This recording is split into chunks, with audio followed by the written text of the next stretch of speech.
बिस्मिल्लाहिर्रहमानिर्रहीम। अस्सलाम वालेकुम नादरीन, आप यूट्यूब चैनल देख रहे हैं, मैं इमरान खान। नादरीन, कुछ बड़ी इंपॉर्टेंट खबरें हैं। जो जेल में इमरान खान साहब की समाअत थी वो लंबी चली है, लगभग आज 6 घंटे समाअत चलती रही है।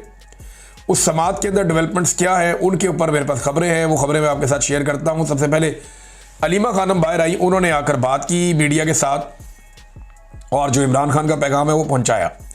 अब जो तफसील है उसकी, जो इमरान खान साहब ने बहुत सारी बातें की है, वो तो उनके अपने ट्विटर हैंडल पे चंद घंटों के बाद आ जाएगा। जब वो आएगा तो मैं आपके साथ शेयर कर दूंगा। लेकिन पहले आप ये सुने कि अलीमा खानम ने क्या कहा। उन्होंने कहा जी कि सलमान सफदर साहब ने आपको बता दिया जो कानूनी मामला, तो मैं आपको आगे चल के बताता हूँ। मैं इमरान खान का पैगाम लेकर आती हूँ जो मैं पहुँचाती आई हूँ, और पहले भी हम पिछले 2 साल से यही पैगाम पहुँचाते आए हैं। ये सिर्फ इमरान खान का पैगाम है। अच्छा, ये इमरान खान साहब ने ताकीद की अपनी बहनों को कि आप लोग जो है ना वो मेरा नाम ले लिया करें कि ये मेरा पैगाम है, ताकि आप लोगों के ऊपर जो टॉर्चर होता है या बाहर आपके साथ ज़्यादती होती है वो आप लोगों के साथ ना हो। तो उन्होंने कहा जी कि उन्होंने हमें हदायत की है कि अपना और उनका पैगाम आप तक, मीडिया तक पहुँचाएँ। आज इमरान खान ने वजाहत के तौर पर यह बात की, और आपने सलमान सफदर से भी सुना होगा कि जब आज केस ख़त्म हुआ था और एक गवाह झूठा साबित हुआ तो उनसे पूछा गया कि इसका क्या सज़ा होती है। 7 साल सज़ा। झूठ बोलने वाले गवाह को 7 साल सज़ा मिलनी चाहिए थी, मगर उल्टा इमरान खान का केस फिर भी चल रहा है। गवाह ही झूठे साबित हो गए वहाँ पे अदालत के अंदर, और वो मैं बताता हूँ आगे क्या हुआ उनके साथ।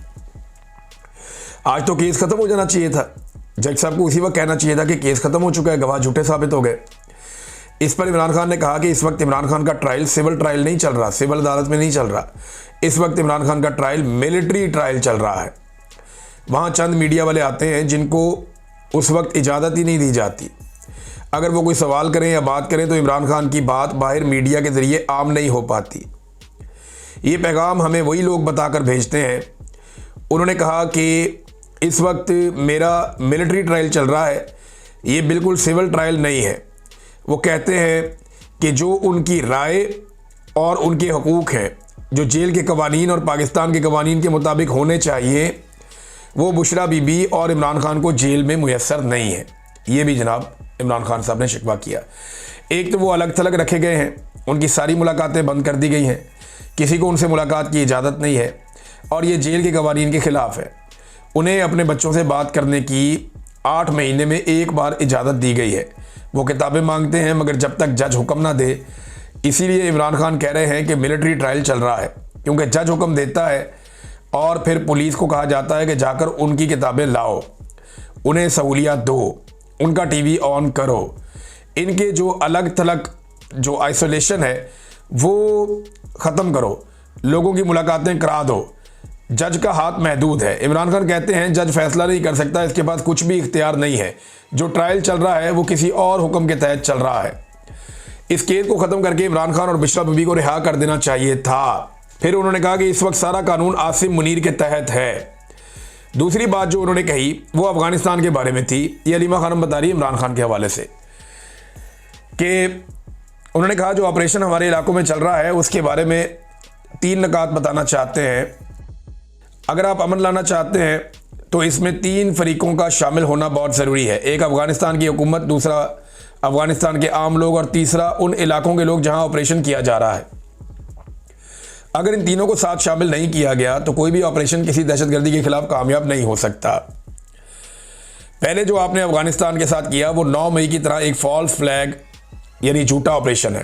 पहले आपने धक्के देकर उन्हें यहाँ से निकाला पाकिस्तान से, और ये पाकिस्तान, ये सारे मुसलमान थे, मुहाजिरीन थे, यहाँ पे रहते थे, मजहबी लिहाज से बिल्कुल आपकी तरह थे, और बैनुल-अक़वामी जो पनाहगज़ीनों के कवानीन होते हैं उसके तहत इनको इजाज़त दी गई थी। वो 3 नस्लों से यहाँ बैठे हुए थे।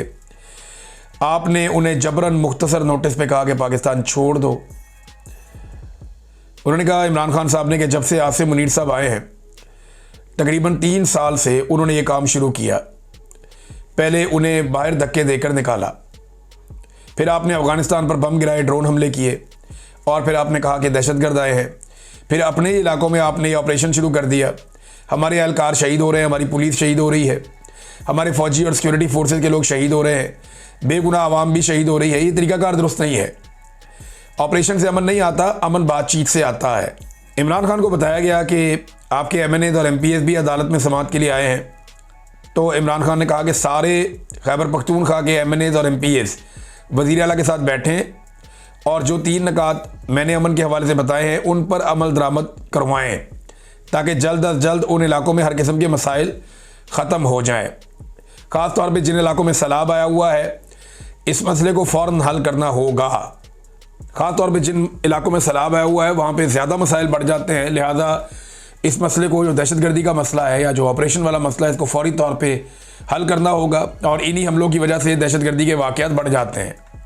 उन्होंने कहा जी कि अगर अली अमीन गंडापुर को मरकज़ी हुकूमत अफ़गानिस्तान नहीं जाने दे रही तो फिर एक महमूद खान अचकज़ई साहब अपने एक वफ़द के साथ अमन डेलीगेशन लेकर अफ़गानिस्तान जाएँ और वहाँ मुशावरत करें और इस मसले का हल निकालें। इमरान खान साहब ने ये दूसरा नुक्ता दिया। और तीसरा नुक्ता उन्होंने ये दिया, पाकिस्तान के बारे में बात की। उन्होंने कहा जी कि हमारे मैंडेट को चोरी किया गया है, हमारे ऊपर मुकदमात बनाए गए हैं। मैंने कहा कि मैं मुकदमात का अदालत में सामना करूँगा, इंसाफ अदालतों से लूँगा और यही इमरान खान साहब हमेशा से कहते आए हैं। फिर 300 मुकदमात इमरान खान साहब पे बनाए गए, उन्हें कहा गया जी आप मुल्क छोड़ के चले जाएं, लेकिन इमरान खान ने कहा कि मैं अपने सारे मुकदमात का सामना करूंगा और गुज़िश्ता 3 साल से वो इनका सामना भी कर रहे हैं।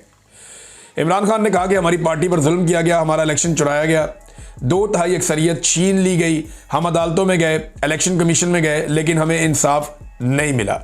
अब पता चला जी कॉमनवेल्थ की जो रिपोर्ट आई है, जो लीक हुई है, ये रिपोर्ट हमारी हुकूमत को भी दी गई थी और इलेक्शन कमीशन को भी दी गई थी कि पाकिस्तान में वोटों की चोरी हुई है, धांधली हुई है, कुछ भी नहीं हुआ। फिर बैनुल अक़वामी इदारे ने यह भी कह दिया कि पाकिस्तान के अंदर इलेक्शन चोरी हुआ है और इलेक्शन कमिश्नर सिकंदर सुल्तान राजा ने कोई एक्शन नहीं लिया। पाकिस्तान का कानून आपको मालूम है कि वोट चोरी के बारे में बहुत सख्त है। पाकिस्तान में वोट चोरी आर्टिकल 6 के ज़ुमरे में आता है जो कि गद्दारी के मुकदमे बनते हैं, लेकिन क्योंकि पाकिस्तान में इस वक्त कानून नाफिज नहीं है तो ऐसे ही चल रहा है। इमरान खान ने कहा कि लोगों पर गोलियां चलाई गई फिर भी हमने कानूनी रास्ता इख्तियार किया। 26वीं तरमीम इसलिए लाई गई ताकि अदालतों को कंट्रोल किया जा सके और अदालतों को हुकूमत का एक शोबा बना दिया जाए। 26वीं तरमीम के बावजूद जो जज रूल ऑफ लॉ के साथ खड़े हैं उन्हें खराज तहसीन पेश किया जाना चाहिए। इमरान खान साहब ने लियाकत चट्टा का जिक्र किया, वो जो कमिश्नर था रावलपिंडी का, और ये कहा कि जनाब उनके साथ ज्यादती हुई, उन्होंने सारा पोल खोल दिया था।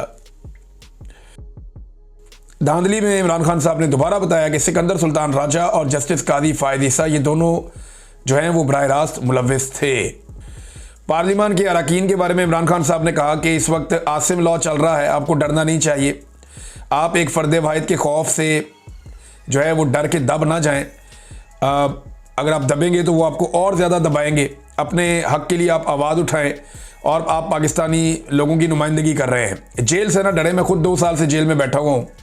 जितना आप डरेंगे उतना ही आप पर जुल्म बढ़ा दिया जाएगा और आप डर रहे हैं इसलिए उन्होंने कुचला है। उन्होंने कहा जी आपके लिए मुश्किलात पैदा की जाती हैं, जो मैं ट्वीट करता हूं या मेरे अकाउंट से जो ट्वीट आता है, मेरा पैगाम है कि इसको सारे रीट्वीट करें, तमाम MNAs और तमाम MPAs और पार्टी के लोग बस मेरे ट्वीट को रीट्वीट कर दिया करें ताकि सारे एक सफ़े पर मौजूद हों।